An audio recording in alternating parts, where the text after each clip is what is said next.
worked all night. Then why does it sound like you're not in a hurry to undo this? He was quiet for a moment, his hand resting on the doorframe, his eyes on mine in a way that made the corridor feel smaller than it was.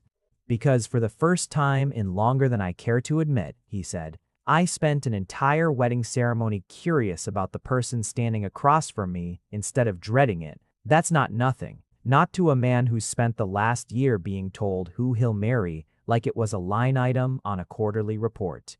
He left before I could find an answer to that, his footsteps fading down the corridor toward a door I assumed was his own, and I stood alone outside the guest room in a dead man's, no, a runaway's, borrowed suit, my new husband's ring, heavy and unfamiliar on my finger, and understood that whatever I had thought I was agreeing to that morning, it had already become something else entirely. I did not sleep, not really. I lay in an unfamiliar bed, in an unfamiliar house, listening to the settling sounds of old stone and older wood, and replayed the day from the first ring of my phone to the last words Dean had said to me in the corridor. By the time gray light started creeping around the curtains, I had reached no conclusions except one: that I had walked into this day expecting to play a small, forgettable role in someone else's drama. And instead, I had become the center of a story I did not yet understand. I found Dean in the kitchen the next morning, which surprised me. I had expected staff, formality, breakfast served on something with his family crest etched into the rim. Instead, he stood at the counter in a plain gray sweater, making coffee with his own hands, looking entirely unlike the composed figure who had stood at the altar 12 hours earlier. "You look like you didn't sleep," he said without turning around. "I got married yesterday, to a stranger, under a dead man's name, except he's not dead, he's just a coward who left me holding the consequences."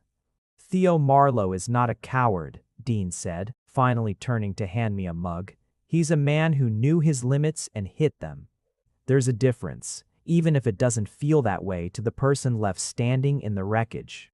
I took the coffee, mostly because it gave my hand something to do besides shake. "You're being remarkably understanding about all of this. I've had longer to process it than you have. You found out you were marrying a stranger this morning.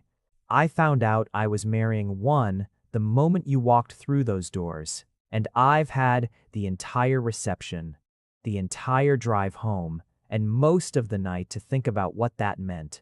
He leaned back against the counter, studying me over the rim of his own mug. "You want to know the truth, Samuel?" "I think I have to at this point." "The truth is that I wasn't looking forward to that wedding, not because of anything about Theo specifically, he seemed perfectly pleasant in the 2 dinners we shared, but because the entire arrangement felt like being slotted into a transaction that had nothing to do with me as a person. And then the doors opened, and a stranger walked toward me instead. A stranger who was clearly terrified and doing it anyway for someone he loved, and for the first time in a year of dreading this day. I felt something other than dread. I didn't have words for what that admission did to my chest. I drank my coffee instead, scalding my tongue in the process, grateful for any sensation that wasn't the strange, unsteady warmth spreading through me. "So what happens now?" I finally managed. Dean set his mug down and looked at me with an expression I was beginning to recognize as entirely characteristic of him: calm, direct, utterly without artifice.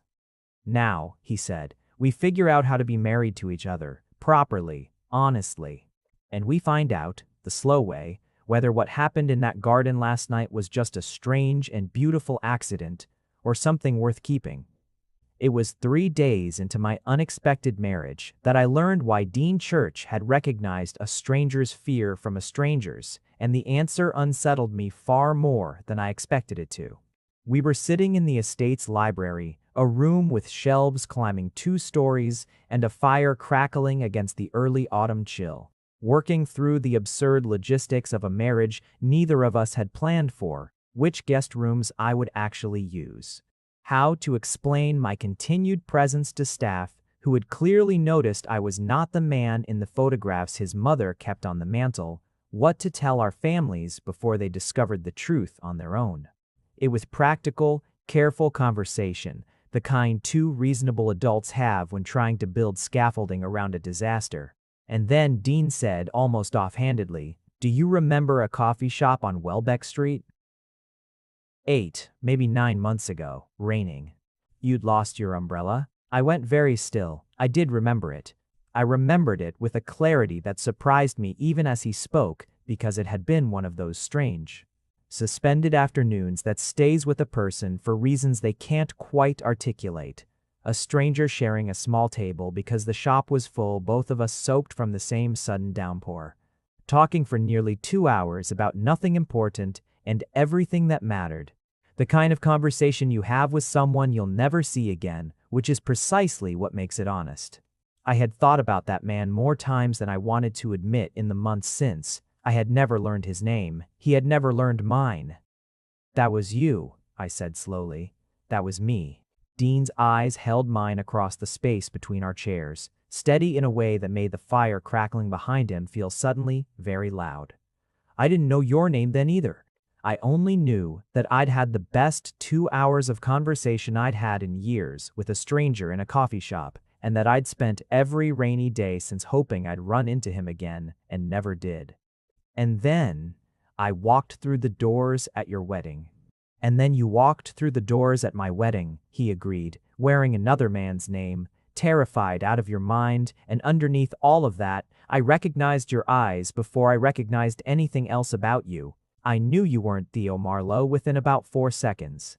What I didn't expect was the second thing I felt, right behind the alarm, which was something closer to disbelief, that the universe had apparently decided to hand me a second chance at a conversation I thought I'd lost forever." I set my own mug down with hands that were not entirely steady. "You're telling me you married me, specifically because you recognized me from a coffee shop 8 months ago?" "I'm telling you I married a stranger wearing my fiancé's name because I had no real alternative in that moment without humiliating 2 families in front of 200 guests," Dean said, with the particular precision of a man choosing his words with great care. "But I let it happen. I didn't stop the ceremony when I could have. I didn't pull you aside and demand an explanation before the vows, because some part of me recognized you. And that part of me wanted to see what would happen if I let this play out instead of stopping it." The fire popped. Outside, wind moved through the garden where we'd stood the night before, rattling the last of the climbing roses against their trellis. I thought about every conversation I'd had in that coffee shop, the easy laughter, the strange instant comfort of talking to someone I expected never to see again. And I thought about how impossible it felt that the same man was now sitting across from me with a ring on his finger that matched mine. "That's either the most romantic thing anyone has ever said to me," I said finally, "or the most insane decision a person has ever made about their own life." "It can be both," Dean said, and this time when his mouth curved, it was unmistakably, fully a smile. "I've found that the best decisions usually are." I should have been more cautious. I should have spent the following weeks treating this marriage as the temporary, legally complicated mess it technically was, should have kept my emotional distance from a man I had known in total, for the span of a handful of conversations spread across less than a year. Instead, I found myself day by day looking forward to the moments we shared. Breakfast in the kitchen, before staff arrived, evenings in the library with the fire going.